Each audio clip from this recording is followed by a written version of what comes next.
pessoal, sou a professora Jane Rossato, faço parte do Núcleo de Estudos em Saúde e Qualidade de Vida Unesquev, e o Unesquev tem um canal no YouTube que tem uma série de vídeos extremamente interessantes que falam sobre vários assuntos bem pertinentes com relação à ciência, com relação à pesquisa, várias etapas que precisam ser cumpridas do processo científico, como, por exemplo, modelos alternativos ao uso de animais, pesquisa em animais, parte 1 e 2, e também pesquisa clínica. E nós lá temos muitos outros materiais que vocês podem acessar, que vão conseguir esclarecer muitos pontos que são importantes, que estão sendo debatidos não só na área acadêmica, mas também nas redes sociais.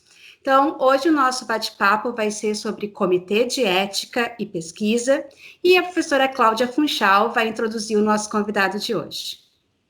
Olá, pessoal, tudo bem? Então, continuando a nossa série de bate-papo sobre pesquisa e sobre ciência, né, tendo em consideração que a gente já falou, que a Ju falou agora para vocês, né, que a gente falou sobre pesquisa com animais, a gente já conversou um pouco sobre comitê de ética de animais, a gente já conversou sobre modelos alternativos ao uso de animais, também sobre pesquisa clínica, mas dessa série toda ficou faltando a gente conversar um pouco sobre comitê de ética em pesquisa, sobre CEP. Né? Então, o que é o CEP? Ele é um órgão colegiado, interdisciplinar e independente que recebe e avalia projetos de pesquisa envolvendo seres humanos. Ele possui membros de diversas áreas, como a área da saúde, das ciências exatas, das ciências sociais, também das ciências humanas. Esses membros, então, eles vão avaliar os projetos de acordo com diretrizes e normas que são estabelecidas pelo próprio CEP. E o CEP ele foi criado para defender o interesse dos sujeitos em sua integridade e dignidade e para contribuir no desenvolvimento da pesquisa dentro de padrões éticos e também de padrões científicos. Então, hoje com a gente está aqui um convidado que tem larga experiência com CEP, tem mais de 10 anos trabalhando com CEP, já foi membro do CEP, foi vice-coordenador e atualmente é coordenador de um CEP já faz bastante tempo, vários anos, né, que é coordenador de um CEP. Então, o professor Dr. Marcelo Mascarenhas está aqui hoje com a gente. Ele é farmacêutico bioquímico, ele é mestre em ciências biológicas bioquímica, ele é doutor em cardiologia. Atualmente, ele é conselheiro no Conselho de Farmácia aqui do Rio Grande do Sul e ele também é presidente da SBAC Regional Sul. Oi, Marcelo, tudo bem? Oi, gurias, muito obrigado. Achei muito interessante esse convite de vocês para a gente poder falar um pouco sobre o Comitê de Ética, né? Agradeço muito ao Núcleo oportunizar os seus ouvintes, os seus alunos, seus clientes, poderem escutar um pouco mais sobre um tema que precisa a gente saber muito para que possamos submeter os projetos, né? E projetos que envolvam seres humanos, né? Então é um prazer estar aqui, né? Como a Cláudia comentou, eu estou coordenador desde 2012, é muitos anos já. E sempre que eu tento sair, me solicito para ficar mais um ano, né? Para que a gente tenha demandas diferentes, né? Então, eu acho que é bastante interessante a gente poder discutir isso e falar, retomar, sim, essa fala da Cláudia, né, do papel do Comitê de Ética em Pesquisa, conhecido por a sigla CEP, né? Comitê de Ética em Pesquisa, ele tem um papel de preservar tanto os participantes da pesquisa quanto os pesquisadores. Seguindo a parte toda uma legislação, né, são resoluções demandadas do Ministério da Saúde. O Ministério da Saúde foi o órgão que, através da Comissão Nacional de Saúde, que estabeleceu, então, o Comitê de Ética. Esses comitês de ética iniciaram na década de 70, tá? Com o intuito de pesquisas que ocorriam em hospitais. Essas pesquisas deveriam ter um cuidado maior com as pessoas que estavam envolvidas com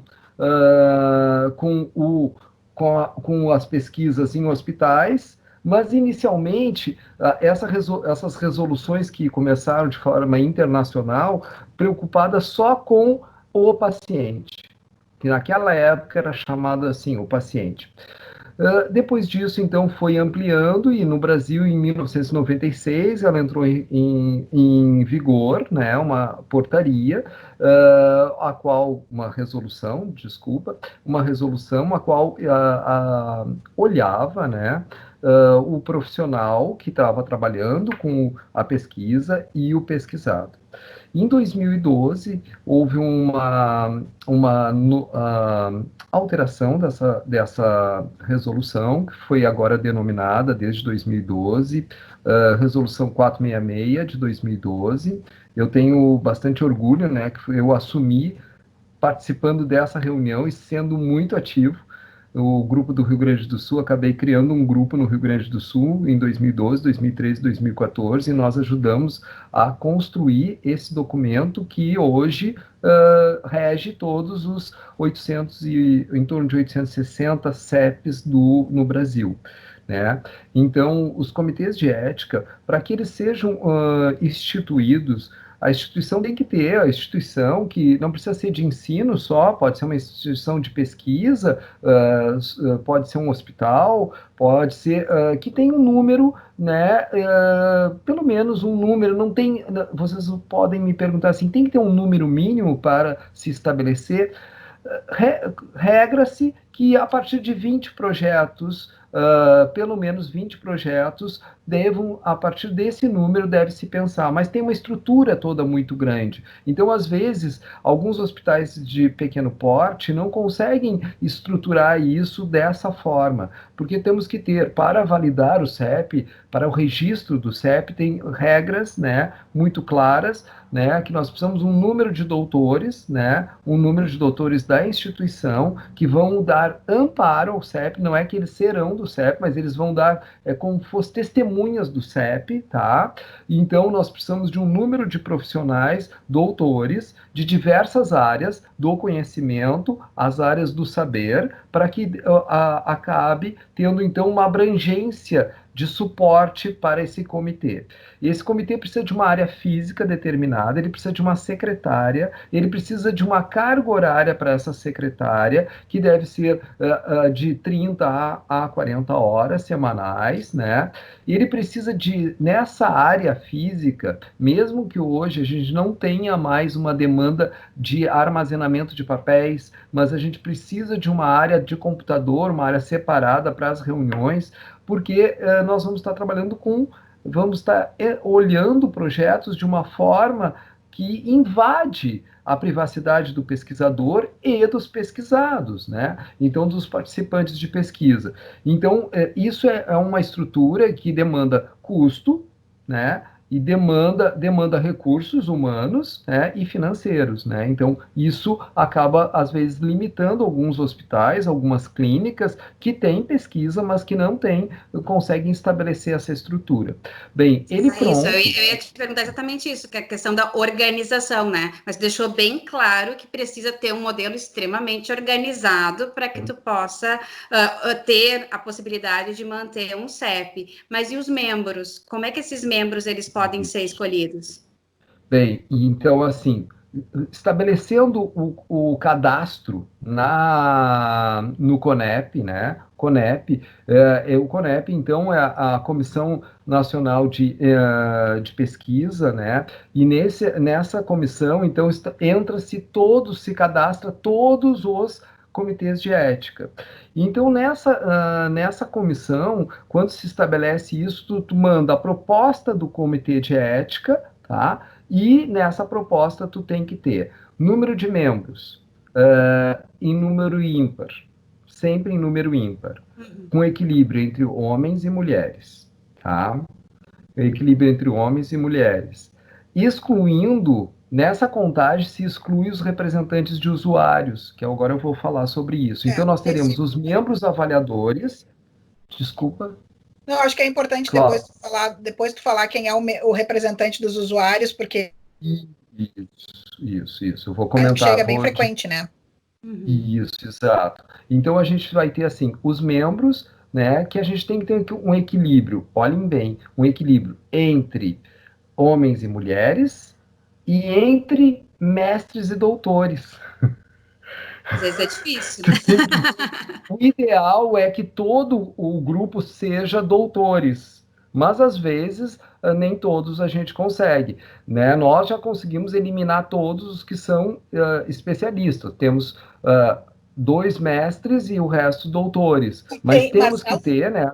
E tem uma paridade, porque, por exemplo, na CEU a gente tem que ter, tipo, titular e vice. E o titular e o vice tem que ter tem que ser similares. Então, por exemplo, eu e tu poderíamos ser um titular e um vice, como a gente já foi várias vezes, porque nós dois somos farmacêuticos bioquímicos e nós dois somos doutores. Existe essa similaridade também no CEP ou não? Não existe, não existe. Até porque claro que o comitê, a comissão de experimentação do uso de animal, ela tem um outro perfil e ela é bem menor, né? Perto de uma instituição, nós temos uma demanda muito grande, né? Vocês vejam, eu trabalho numa instituição uma instituição de porte médio a pequeno, né? E que ela tem, nós somos, apesar dela ter essa característica, a gente é considerado o terceiro a quarto CEP de Porto Alegre pela demanda de projetos que chegam a nós. É uma demanda muito grande, tá? Muito grande. Então, continuando na formação, então ele é constituído, então, equilibrando entre sexo, entre titulação, tendo predomínio ideal de doutores, porque aí doutores poderão avaliar projetos de mestrado, de doutorado, de residência. Não é que não possa os demais, pode, mas é ideal que sejam, porque aí fica uma coisa mais equalizada para essa avaliação. Claro que quem vai compor isso é a coordenação. Bem, estabelecido esse número, né, de representantes, e geralmente em instituições a gente pega representantes de diversas áreas. Então, nas instituições se manda por cursos ou por departamentos, ok? Por curso ou por departamentos, tá? E tem o número de vagas em função do número de abrangência de projetos que possam ter naquela área. Então, por exemplo, algumas áreas, vamos dar um exemplo, enfermagem, que é um curso muito grande. Geralmente tu tem mais de um avaliador, porque tu tem uma demanda muito grande, tá? Então, isso muda, né, em função do tamanho da abrangência que a gente vai ter. Isso num hospital pode ter em função do serviço, né? E aí, claro, geralmente num hospital a gente vai ter 2 por área ou mais por área em função de um serviço, né? E alguns hospitais têm separado por áreas, tá? Separado, como universidades têm separado por departamentos, tá? Bem, pronto esse grupo, né? Esse grupo vai eleger 3 nomes para serem coordenador e vice, tá? Um coordenador, mais votado coordenador, o segundo mais votado vice e um terceiro nome. Esses 3 nomes são aí escolhidos, né, validados pela reitoria. Desculpa, vou corrigir. Eles não são escolhidos. Eles são escolhidos pelos membros e são validados pela reitoria. E aí os 3 nomes, né, a partir dessa validação, os 2 mais votados, então, são submetidos para liberação e cadastro como coordenador e vice no CONEP. Tá? Esses 2, né, então, vão coordenar o grande grupo, né? Um tem acesso ao maior número de liberações e o outro, consequentemente, também tem acesso a várias coisas internas, mas tudo tem que acontecer dentro de uma plenária, de uma reunião. Então, além desses membros, nós temos os representantes de usuários. O que é esse termo representante de usuário? Então, começou também, como eu disse, na década de 70, né, e evoluiu para 80, até chegar a 96 com isso, onde tinha que ter alguém que falasse de representantes em doenças, por exemplo, oncológicas, pacientes com doenças genéticas, né, erros inatos do metabolismo, né? Então, tinha que ter algum representante, né, desses pacientes que pudesse também olhar os projetos que chegassem, né? Então, geralmente, nas cidades, nos municípios, a gente valida esse nome no Conselho Municipal de Saúde. Então, como é que a gente valida? Eles indicam um nome, tá? Eles indicam um nome, ou a instituição envia um nome e eles vão verificar em plenária e validar aquele nome, né? Na nossa instituição, a gente tem um membro indicado por nós, representante usuário, que foi validado, e um membro que é indicado pelo Conselho Municipal de Saúde. Tá? Então, esses são os que acabam atuando na nossa instituição, né? Esses membros, né, é importante dizer para vocês, até alguns anos atrás, eles não precisavam dar pareceres, eles só liam os termos que envolvem os participantes de pesquisa, como o TCLE, né, o termo de consentimento livre esclarecido, a gente vai falar deles agora, e os termos de utilização de banco de dados. Mas, de 2014 para cá, ocorreu portarias que fizeram com que esses membros começassem a atuar avaliando os projetos. Né? Claro que a gente tem que perceber que nesses membros nós temos membros de diversas formações, pessoal. É importante lembrar. Esses membros de usuários, muitas vezes, são pessoas da população, pessoas que não têm uma formação como um docente, um professor, um médico, eles não têm uma formação acadêmica e muitas vezes uma formação de ensino fundamental e ensino médio parcial, tá? Mas é o olhar deles, é importante isso, né? Para que a gente possa eles darem eles darem uma contribuição, eles darem uma contribuição para essa análise. E aí, os que o coordenador achar que tem habilidades para analisar o projeto, então eles podem ser liberados para analisar. Muitos têm preparo para isso, porque já estão há mais tempo e acabaram fazendo um preparo acadêmico para poder se envolver com isso. Então, esse é o olhar assim da formatação do grupo. A gente tem uma secretária, um coordenador, um vice e os membros, tá? Avaliadores e mais representante de usuário.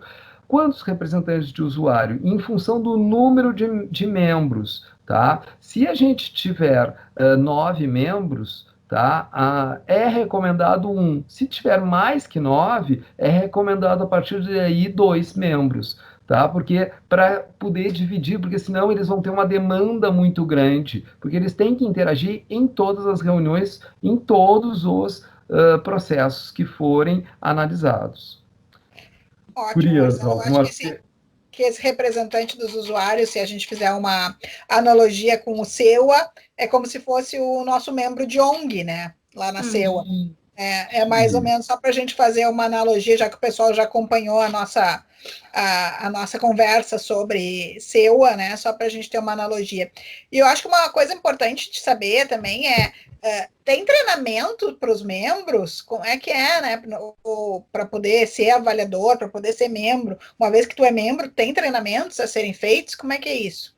Sim, olha só. Dentro da plataforma, né? Deixa eu só explicar um pouquinho assim. Então, até 2016. Desculpa, isso, pode falar. Até 2000, pode falar. Deixa eu te perguntar sobre a plataforma Brasil. Pode falar como é a submissão antes, quem sabe. Como é que é a submissão dos projetos e falar da plataforma primeiro, e aí a gente volta no treinamento. Isso, eu acho que é pertinente. Então, assim, até 2011, todos os projetos eram analisados de forma impressa, eram em papéis, tá?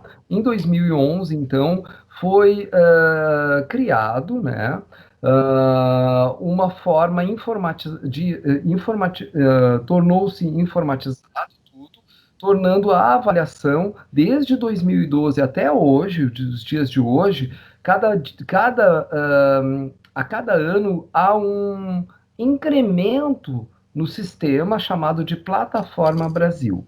Esse sistema é um braço dentro do CONEP. O CONEP tem várias demandas, um braço é a plataforma. A plataforma é o lugar onde todos os projetos são submetidos, tá? Onde ocorrem as reuniões para análise, onde saem os pareceres. É um sistema fechado, né? Onde só entram os membros validados pelo CONEP e onde acesso aos projetos só os coordenadores de cada CEP, né? Que vão ter acesso aos seus CEPs, aos membros e à secretária, tá? Bem, para que isso ocorra, tem treinamentos. Então, o próprio CONEP faz um treinamento anual, ele faz uma reunião anual, tá? Para que ocorra, então, essa homogeneidade do processo em todos os CEPs do Brasil. A gente tem um número muito grande. Quando eu iniciei no CEP, tinha 450 CEPs no Brasil. Hoje nós temos, quando eu iniciei como coordenador no CEP, né? Eu iniciei antes, né? Sem ser coordenador, eu não sabia quantos tinha. Mas quando eu iniciei como coordenador, tinha 450, 480. E hoje a gente tem o dobro, né? 800 e poucos CEPs no Brasil. É muito, muito comitê de ética. Então, o que é feito? Faz um treinamento no CEP e cada CEP tem que ter uma área de educação, onde ele treina a sua equipe, tá? Padroniza informações, mas a gente tem que lembrar que isso acontece, mas que cada pessoa é diferente, né? Então, tu treina, mas na hora do parecer a pessoa está sozinha. E aí a gente tem que homogeneizar isso na hora da reunião. Então, cada um vai dar o seu parecer, mas tu tem que homogeneizar isso. Então, tem o treinamento. É importante dizer que todos os avaliadores nunca avaliam a mesma área. A gente não pode, por exemplo, eu não posso avaliar projetos que envolvam a área que eu trabalho como professor. Então, a área de farmácia e a área de biomedicina. Quando eu estou dando aula, por exemplo, de TCC, estou dando as aulas, cadeiras no curso de nutrição e enfermagem, e que eu vou me envolver com alunos de TCC, eu peço para não receber também. Mas, de fato, eu represento, então, farmácia e biomedicina, então não recebo projetos nunca. E aí eu já bloqueio isso, como eu encaminho, né? A secretária, eu vou dar o processo, como é que funciona, e aí eu libero, mas nunca pode, eu não aceito que venha para mim. Às vezes, vou botar porque parece ter a ver, mas não posso, porque eu tenho viés. De certa forma, tu conhece o aluno, né? Conhece, então eu não posso. E isso é um bom senso que o coordenador e a equipe, como a secretária e o vice, tem que ter para conseguir fazer esse jogo de cintura. Tanto para educação física, fisioterapia, como para um hospital. Eu não vou mandar o da psiquiatria para o próprio da psiquiatria, eu vou ter que fazer noções, rodízios diferentes para essa análise, tá? Bem, esse fluxo de submissão e treinamentos deve ocorrer, então, por CEP. A gente tem que ter um plano de treinamento por semestre ou por ano, em que nós temos que ter um trabalho de educação. Então, todos os relatórios a cada semestre e o relatório anual, tá? A gente deve dizer o que a gente fez de educação para aquele lugar que tem o CEP. O que a gente disponibilizou? Pode não ter ido pessoas assistir, tá? Mas o que se disponibilizou? E não é só nisso, porque esse treinamento que a gente faz interno para os membros e externo para a comunidade. Então, se prepara a comunidade para a submissão em vários pontos. E toda atividade de suporte, né? Um suporte individual a cada pessoa. Alguém sentiu alguma dúvida, é um suporte, aquilo é registrado como treinamento. Então, isso é uma forma que nós acabamos sempre registrando todas as nossas atividades, tá? Para que a gente pudesse homogeneizar isso de uma forma e mostrar o nosso trabalho que é feito. Mas, como é que funciona? A pessoa se cadastra, né, na plataforma. Quem submete projetos?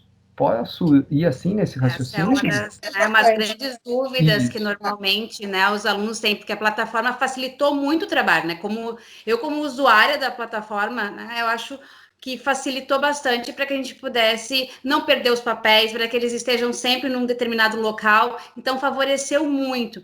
Mas uma dúvida, quem é que tem que submeter esse trabalho? Né? Nem sempre é aquele que fez realmente o projeto. Né? Então, é importante que fique bem claro o que o comitê pensa nisso, quem é que tem que submeter. Quem é o responsável pelo projeto e pela submissão, né? Isso. Eu queria só chamar a atenção, assim, não é o que o comitê pensa, é uma resolução que determina isso. Então, quem deve submeter o projeto? Quando tu é acadêmico, o projeto é do aluno, do acadêmico, mas quem é responsável é quem já é graduado. Mas quem é graduado e é professor. Claro. Já digo por quê. Tem um exemplo aí para a gente discutir sobre isso. Então, é graduado e é o professor, tá? Então, ele submete esse projeto, é no nome dele esse projeto, e ele e o aluno vão submeter esse projeto. Agora, quando eu estou fazendo uma especialização, uma residência, um mestrado, um MBA, um doutorado, um pós-doutorado, eu já posso submeter. Mas aí vocês vão dizer assim, mas tem professores que não deixam. Claro, porque o nome dele está ali e alguns professores acham que é melhor, né? Eu vou dizer, eu gosto de ter, porque eu tenho noção dos projetos que foi. Eu dou liberação para o aluno, mas eu tenho noção dos projetos que estão o meu nome, né? Porque é uma produção nossa isso, tu te envolveu com isso, né? Então, o aluno também tem produção, todos vão estar ali listados, mas dessa forma, quando é o professor, por que tem também esse cuidado de ser o professor, né? E eu ia dizer desta forma, mas por que tem esse cuidado? Porque o aluno termina e nós temos que prestar conta, que nem um fomento de pesquisa. Tu ganhou uma verba, tu ganhou um edital, tá? Tu acaba usando aquele edital durante X meses e tu tem que prestar contas por ano ou por no final desse projeto. E aqui a mesma coisa, tu submete o projeto vai ser apreciado e ele, quando termina, tu tem que enviar um relatório na forma de notificação para o CEP. E esse relatório, como é que eu vou cobrar do aluno que formou? Então eu tenho que cobrar do profissional que ainda continua na instituição. É difícil? Né? Mas é a forma de fechar o processo, como um fomento de pesquisa. Tu submeteu, foi apreciado, foi aprovado, e quando termina tudo, tu manda o que obteve de resultado. Chegou nos teus objetivos? Não chegou? Conseguiu desfecho primário? Conseguiu desfecho secundário? Né? Bem, então isso é o que, por isso que a gente deve designar o professor, tá? Bem, então voltando aqui na parte de treinamentos, a gente deve treinar então academicamente tanto o professor quanto o aluno, tá? Por quê? Porque o professor, né, vai ter que entrar com o seu CPF, né? Ele já vai estar cadastrado, vai entrar com o seu CPF e vai cadastrar o título do projeto e vai pegar o CPF do aluno, né? E vai cadastrar o aluno como pesquisador auxiliar, né? E o pesquisador auxiliar pode mexer no projeto. A gente tem 3 formas de cadastro: pesquisador principal, que é quem está submetendo o projeto, né? Pesquisador auxiliar, que na graduação é o acadêmico, e depois, em outros, depende qual foi os acertos entre o orientador e o orientando, tanto na especialização, mestrado, MBA, residência, doutorado, pós-doutorado, ok? Bem, e nós temos um outro que é a equipe.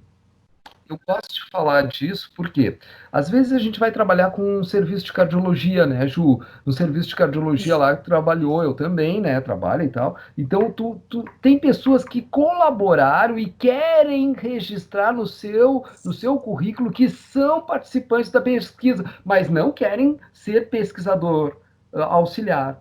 Então eu registro lá porque eles também estão colaborando. Eu vou ter uma psicóloga que vai ajudar, eu vou ter um fisioterapeuta, eu vou ter um cardiologista, né? Eu vou ter um biomédico, vou ter uma farmacêutica, então eu tenho uma equipe e eu boto lá, né? Então isso é importante porque, claro que eu boto lá com sempre através do CPF, né?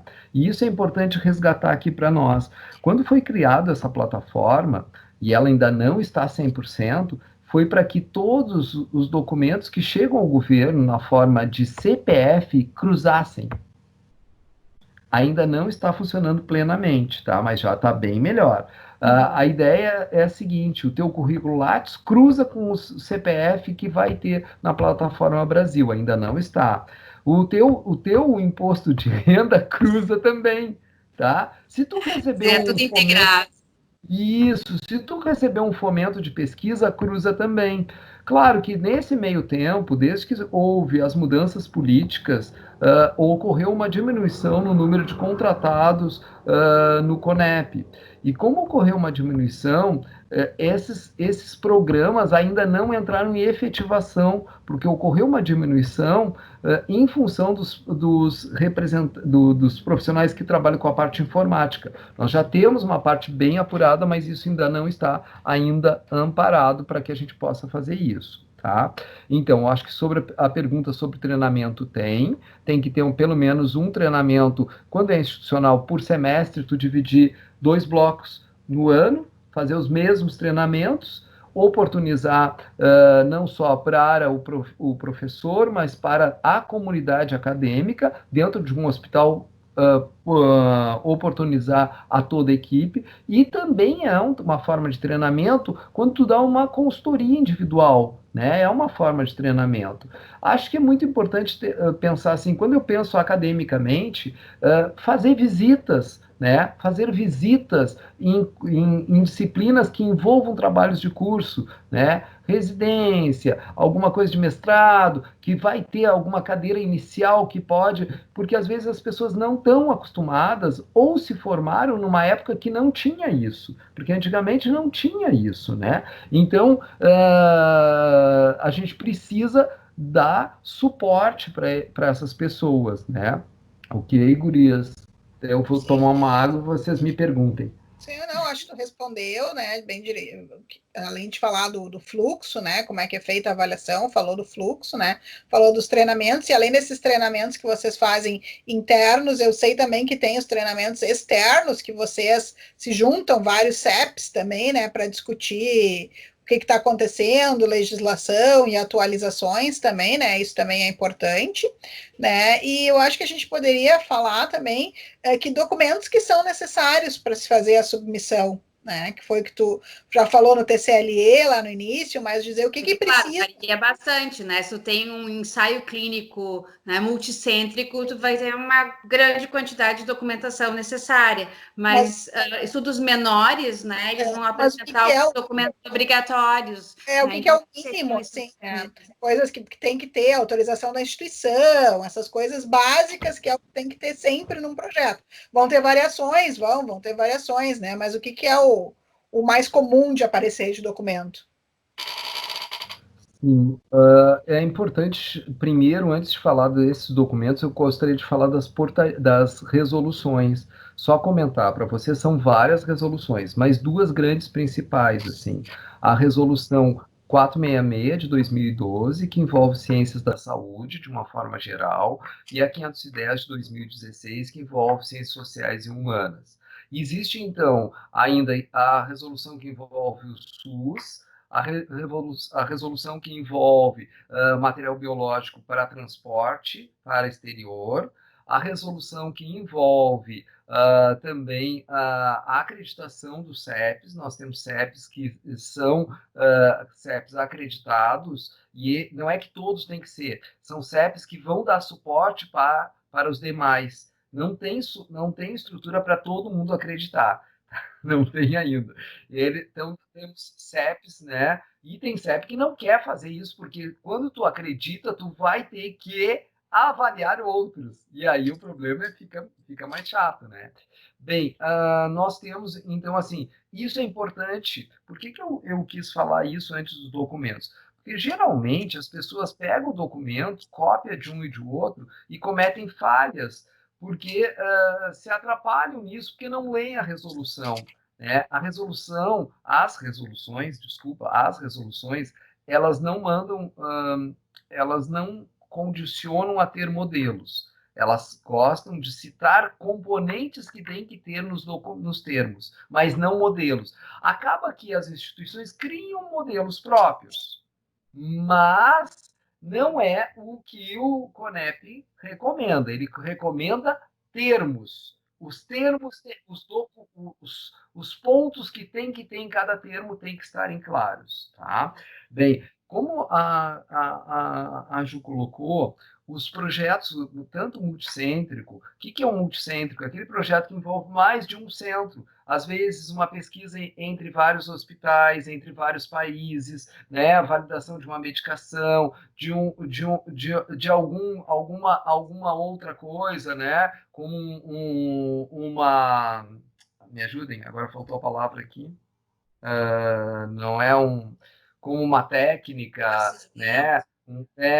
Então, nós precisamos testar isso em vários lugares, tá? Então, por exemplo, se a gente for pegar a história do Covid agora, né? Não vamos falar sobre isso. Mas se for, quando as vacinas começarem a ser testadas, elas vão ter que passar numa fase clínica. E nessa fase clínica, ela vai passar a circular em alguns países, em alguns locais de população. E isso tem que, para chegar, tem que passar por um comitê.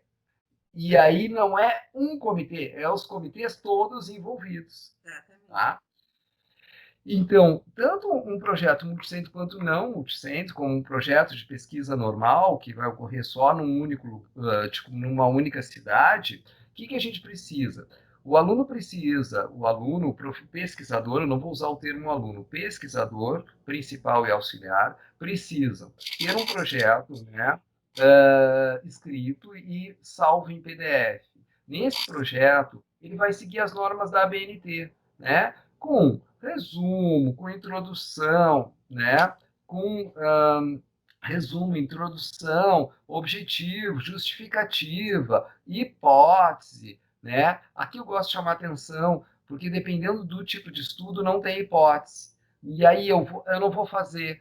Eu já sugiro que no projeto escrito tu faça e bote um autor dizendo por que não tem essa hipótese, porque quando tu preencher isso na plataforma, tu não vai para frente se tu deixar em branco, porque é uma casela, né? Então, se tu não deixar em branco, como tu estivesse usando um SPSS, um outro programa, tu não consegue, aquilo ali vai dar erro, né? E tu não consegue ir à frente. Então, hipótese, tu vai ter que ter na tua metodologia o mais detalhado possível, o tamanho da amostra, de onde vem a tua amostra, quem é essa população, como é que tu caracterizou isso, qual é o critério de inclusão, qual é o critério de exclusão, qual é o desenho do teu metodológico do teu projeto, o que tu vai analisar, né, desse projeto, quais são os instrumentos que tu vai usar, quais são as análises que tu vai fazer, e qual é o teste, qual é a análise de dados, como é que é essa análise de dados que tu vai fazer, tanto quali quanto quantitativa, né? A gente não vai entrar no mérito disso, mas só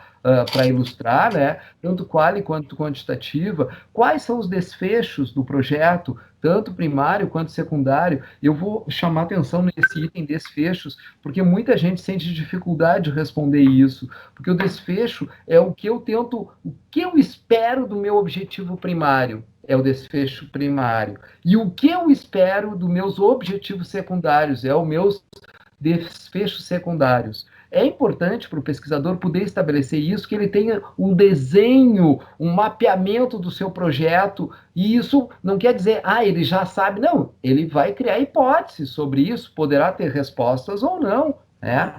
Bem, e aí ele vai ter um cronograma estabelecido, e eu gosto de chamar a atenção disso, meninas, porque eu vou chamar vocês de meninas, tá?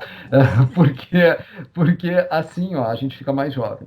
Porque às vezes o aluno monta, né, o pesquisador acadêmico monta o projeto só para o cronograma, só período do projeto, que construiu o projeto naquele semestre. Não, tu monta até a tua defesa.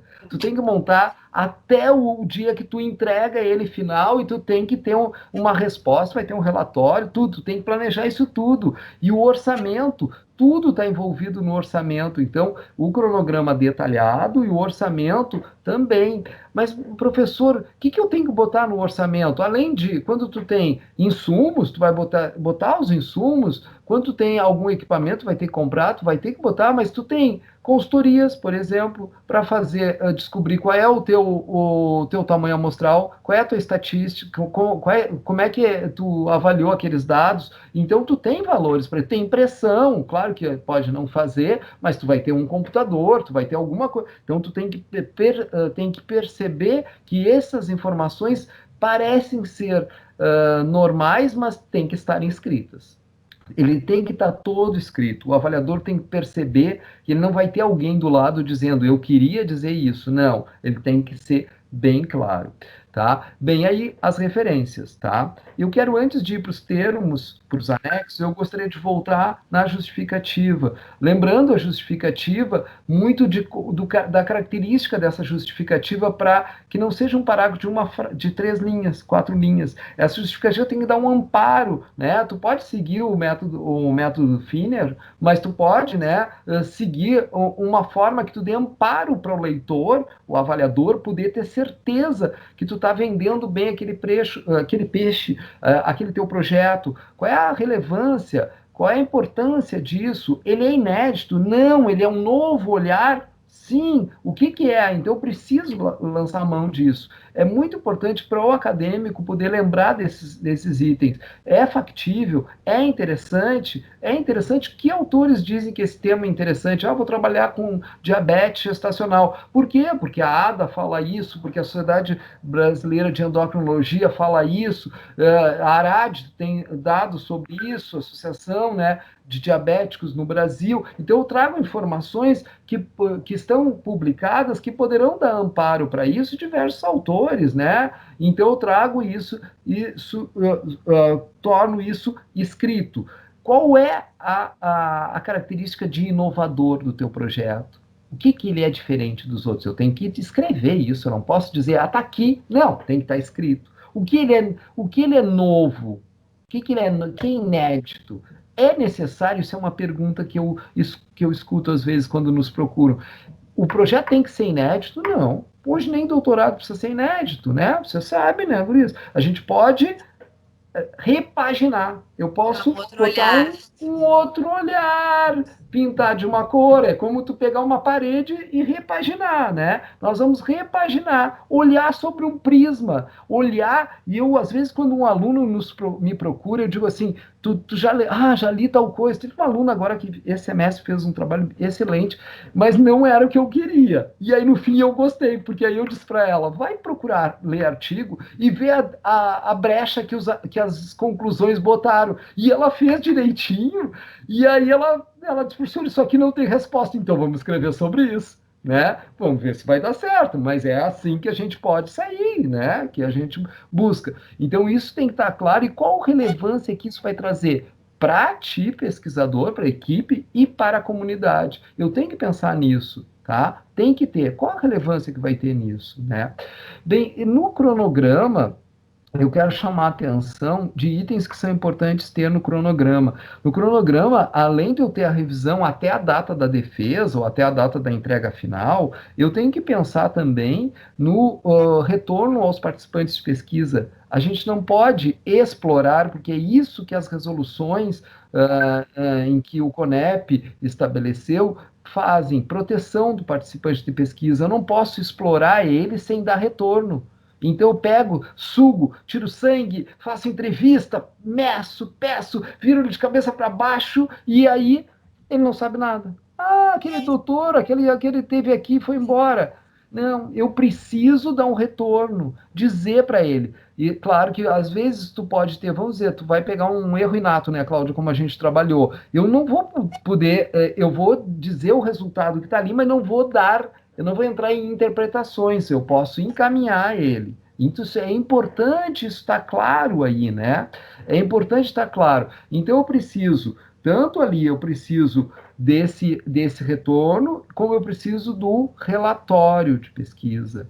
O relatório, qual é o relatório final do projeto? Tem que estar, a gente está cobrando isso a partir já de alguns meses, mas agora nós, no CEP que eu coordeno, a gente conversando com outros CEPs, estamos efetivando isso para que o pesquisador comece a dar por conta e o aluno também treine isso, né?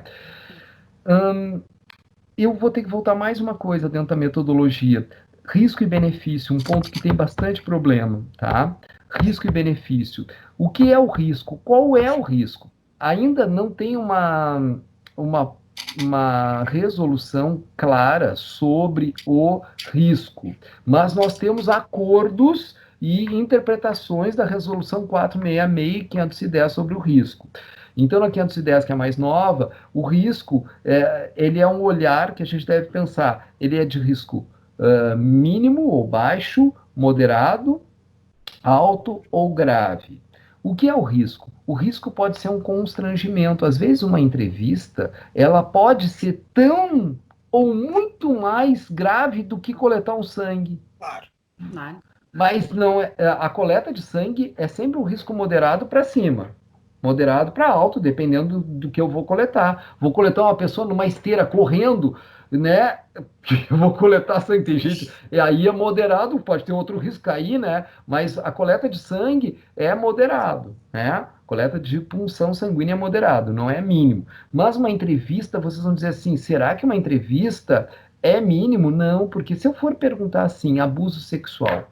A pessoa nunca falou sobre isso. Eu gosto de usar esse exemplo porque eu recebi esse treinamento pelo CONEP assim. Vai falar sobre abuso sexual. A pessoa nunca falou sobre isso. Eu estou entrevistando mulheres de 30 a 40 anos. Nunca falou sobre isso. E ela disse: não, eu quero participar da pesquisa, eu vou participar. E aí começou, lá nas perguntas de abuso sexual, ela, eu fui abusada. Gente, mas não sei, eu estou lhe contando e eu não contei para meu marido que está ali fora. E a pessoa pode sair muito mal. Então, não, isso pode desencadear uma série de outros transtornos, né, relacionados. Exato.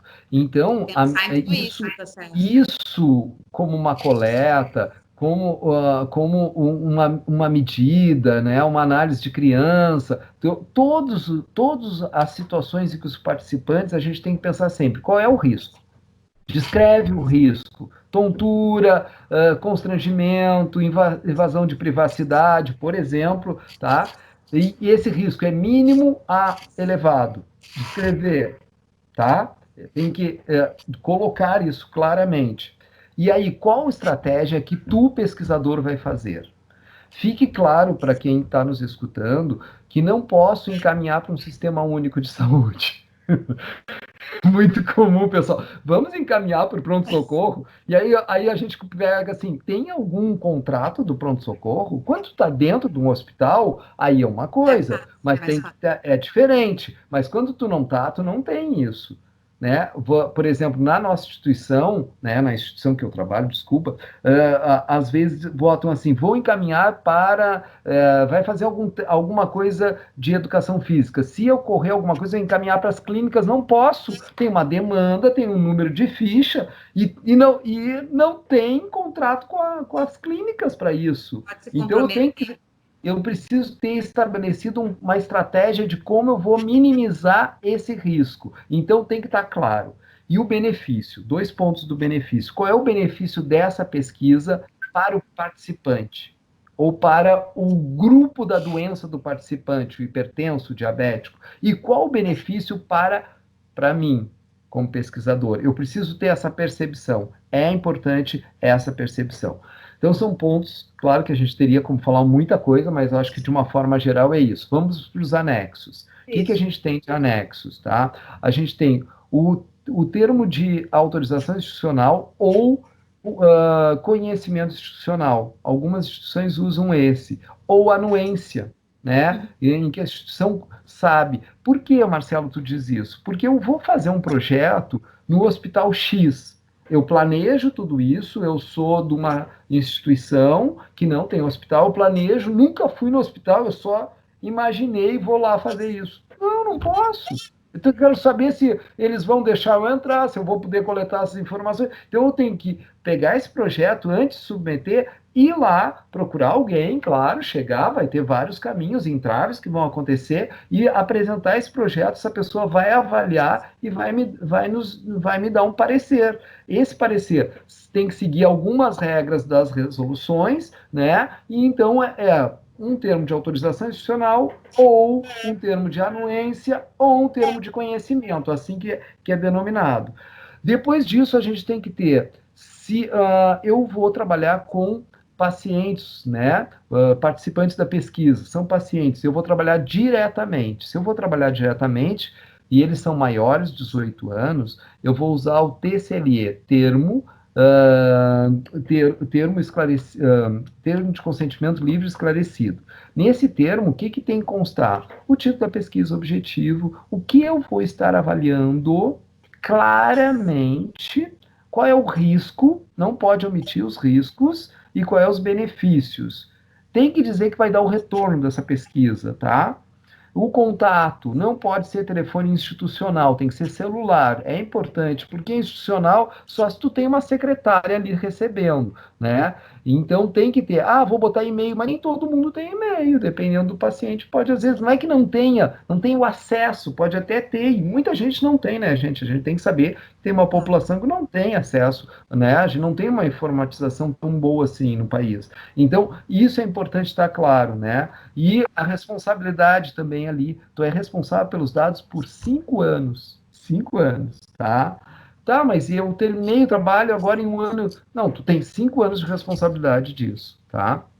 Bem, uma outro linguagem ponto mais clara, mais simples, isso. Sempre agregar nessa construção desse documento, TSLE, a linguagem como tipo da população que tu estás estudando. Então, tu vai ter que fazer cuidado com termos muito técnicos que poderão não serem compreendidos pela população, ok? Bem, se eu falei de maiores de 18 anos, até a qualquer idade, ciência, né? Mas se eu tiver menores, mas alfabetizados, tá? Se eu tiver menores alfabetizados, a gente tem um termo chamado termo de assentimento, tá? Então, menores alfabetizados, termo de assentimento, que ele vai mais lúdico, mas tem que ter todas essas coisas. Por quê? Porque o pai ou o responsável vai assinar o TCLE, permitindo que o filho participe da pesquisa. Mas o filho, se já está, ele tem direito a dizer, pelo Estatuto da Criança e do Adolescente, se ele quer participar ou não. Então, tu vai criar ele. E aqui também cabe a gente falar de grupos especiais, pacientes com alguma alteração envolvendo saúde mental, né, psiquiátrica. Dependendo do grau, a gente poderá ter um documento que eles possam expressar se eles querem participar ou não. A gente tem esquizofrênicos que têm condições de responder isso, mas a gente tem deprimidos que têm condições, a gente tem bipolares que têm condições, né? Mas depende do grau dessa situação, né? Então temos que observar isso. Alguma doença genética, vamos ver qual o grau de comprometimento que eles podem. Então temos que apropriar. Bem, mas pelo Estatuto da Criança e do Adolescente, também permite que menores possam ter uma forma, além do pai permitam que eles possam expressar isso. Então, tu pode, através de outras formas, bem mais pedagógicas, poder ter uma resposta dessa criança também. Porque você sabe que, até numa separação, uma criança é escutada pelo juiz, né? A partir de 3 anos pode ser escutada pelo juiz. Quero ficar com a mamãe, com o papai. Então, é permitido isso. Tá? Claro que a partir da alfabetização é cobrado, o restante é permitido, menor é permitido, ok? Bem, o próximo termo é um termo quando eu não vou usar os dados direto do paciente ou do participante da pesquisa. Então, eu não vou usar do paciente quando é um hospital, uma clínica, mas também não vou usar de um participante de pesquisa, uma entrevista, né? Vou fazer uma entrevista em sala de aula, então eu vou trabalhar agora com dados secundários, a gente chama de dados secundários. O que são dados secundários? São dados de banco de dados. eu vou pegar o banco de dados eu vou botar um exemplo bem diferente para a gente poder pensar, de um banco, porque eu vou fazer um trabalho de contabilidade. Eu estou invadindo a privacidade, tá? Pode o banco deixar eu fazer isso. Eu vou pegar os dados de sócios de um clube, tá?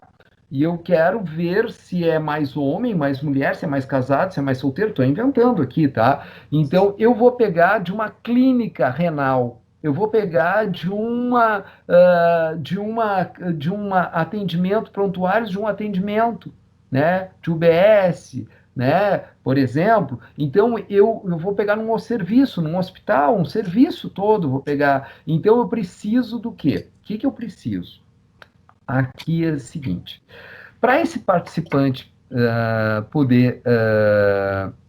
para o pesquisador poder usar os dados, a resolução exige que esse participante, essa pessoa, tenha feito um TSLE, liberando.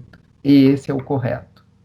Aí tu vai dizer, vocês não podem me perguntar, mas a gente não vê isso, mas isso é o correto. Isso é o correto. Ele tem que ter uma prévia, e isso é a resolução, tá, gente? Ele tem que ter uma previamente assinado numa pesquisa maior, que os dados ficam sob responsabilidade daquele pesquisador, ok? Então, isso é o dado principal. Bem, se a gente não tem isso, ele vai então liberar de que forma? Ele vai liberar da forma que é através do responsável por esse banco de dados. Então a gente chama de termo de utilização de banco de dados, tá? Termo de utilização de banco de dados. Esse termo de utilização de banco de dados, ele vai ter objetivo da pesquisa, vai ter o título, objetivo, o que vai ser usado, quais são os dados. Porque tu vai entrar num prontuário, tu vai ter idade, sexo, várias coisas, mas o que tu vai pegar desse prontuário? A partir disso aí, pessoal, vocês então vão ter assinaturas dos responsáveis, os 2 pesquisadores, o responsável da instituição, mais de um, vai assinar permitindo isso. Lembrando que o adequado pelas resoluções era já ter também o TSLE liberado, tá? Que mais a gente tem? Aí tem a folha de rosto, que é gerada pela própria plataforma. Então, aí eu estabeleço os termos que são considerados obrigatórios. E aí, cada pesquisa, a gente vai tendo alguns termos, né, que vão sendo anexados conforme a necessidade. Mas eu acho que foi uma explanação maravilhosa do Marcelo, para conseguir, claro, né, enxugar em 1 hora aí uma conversa enorme, né? Nós teríamos muito mais, né, a falar, mas é pelo menos para que o pessoal possa ter uma noção, consiga entender um pouquinho a respeito de comitê de ética, ainda mais que esse assunto está vindo muito forte agora, né? Nós temos aí várias pesquisas acontecendo no país, as pessoas estão questionando bastante a respeito do porquê está demorando tanto, por que demora, mas é a questão do respeito ao indivíduo, né? Que a gente precisa pensar nisso. Pode falar. Eu queria só lembrar o seguinte, assim, ó, qual é o tempo de avaliação? As resoluções determinam que o tempo sejam 3 semanas, tá? 20 dias, mais ou menos, tá? Aí cada instituição cria. É ideal que, então, quando tu submete, tem um calendário. Então, eu tenho que mandar só no calendário? Não, é fluxo contínuo, tu pode mandar sempre, mas as avaliações devem dar tempo para o avaliador ter 3 semanas, pelo menos 3 semanas. É o recomendado. E aí, claro, cada instituição vai criar sistema, tem instituições, às vezes, até que demora um pouco mais, tá? A gente tem que ter, pelo menos, uma reunião ao mês, tu tem demanda, tá? A gente acaba que na instituição em que eu coordeno, a gente tem em cada reunião 30, 40. Então, a gente tem 2 por mês, é muito. É muito. É muito. E é importante lembrar que um projeto, ele pode, aí cada instituição vai criar, cada CEP vai criar o seu regulamento. Então, tu determina quantas vezes um projeto vai vir. Então, cada instituição, a gente recomenda que não seja demais. Então, na nossa, em algumas, aqui no Rio Grande do Sul, são de 3 a 4 vezes. E ali é o limite, tá? eu acho que é isso, não sei. Muito obrigado, né, Marcelo, mais uma vez pela tua explanação. Eu que acompanhei ela em diversas aulas, né, de pós-graduação e de graduação, né, que tu fosses nas minhas turmas para falar, acho que basicamente foi a mesma aula que tu deu hoje aqui para gente, né? Para ter uma boa noção disso, né? A gente, mais uma vez, aqui na Nescaf, quer te agradecer por estar presente aqui com a gente, por aceitar o convite, né? E a gente fica muito feliz com a tua presença, estando constante agora com a gente nessa época de pandemia. Com certeza. Gurias, olha só, é muito importante esse tema para a gente colocar para os nossos, para os ouvintes de vocês, né? Para que possam perceber o quão difícil tu seguir todas as regras para fazer uma pesquisa. Não é bater na cabeça que agora vou escrever. Não, tu tem que seguir regras. Não é, eu não sei. Tudo tem como saber. Então, tudo tem manuais, treinamentos, e é importante quando a Ju me colocou assim, tem treinamento? Tem. E além do treinamento, tu tem chat, tá? À disposição, tu tem manual, tu tem tutorial. Então, assim, e tu tem ainda a equipe que dá o apoio para cada CEP dá o apoio. A gente tem um apoio direto, né? Eu tenho no celular, me ligam e eu respondo, independente, claro que eu preservo a hora, o horário de trabalho, mas eu respondo, porque às vezes dá o problema e eu estou em casa, iniciando, né? Então, agora uma professora me fez uma pergunta assim, eu tenho um projeto que não conseguiu responder tudo, mas eu queria continuar ele, o que eu faço? A gente não falou sobre isso, mas fechando, eu faço uma emenda. Então, eu faço uma emenda. Ela disse, a aluna terminou, mas ela não respondeu tudo. Eu estou querendo botar outra aluna. Faz uma emenda. Vai seguir tudo igual, faz uma emenda. Se não vai seguir, propõe o que vai ser para ser avaliado. Então, tudo tem como fazer. Tudo é via plataforma, né? Então, facilita muito e otimiza. É importante dizer para vocês que os comitês de ética têm que ter o cuidado e o olhar para que a gente preservar aquele que está sendo, aquela pessoa, aquele ser humano que está dando informações, dando material biológico e também preservar aquele pesquisador. E fazer com que o pesquisador perceba que é um ser humano que está do outro lado e que ele precisa, além de doar coisas para a sua hipótese, né? Tá doando coisas para que a hipótese daquele pesquisador seja comprovada ou não, mas que ele dê retorno. Queria terminar essa frase aí com vocês dizendo assim: seja um pesquisador, submeta no comitê, mas dê retorno aos participantes e aos responsáveis pelo banco, né? Às vezes tu tem um serviço que tu vai usar os dados. Gurias, foi um prazer, muito obrigado, contem, né, comigo, muito obrigado, e é isso. Bom, nós que agradecemos, né? Eu queria agradecer a Cláudia, agradecer ao Marcelo, então, pela conversa de hoje. Ela foi uma conversa extremamente esclarecedora. Lembrando, né, pessoal, que se surgirem algumas dúvidas, se inscrevam no nosso canal, no Nescaf, deixem as suas perguntas, que nós vamos respondendo com o maior prazer. Marcelo também, né, nos auxilia para poder responder. E, então, até mais, né, pessoal? Obrigada por tudo e até mais. Tchau. Até mais, até mais.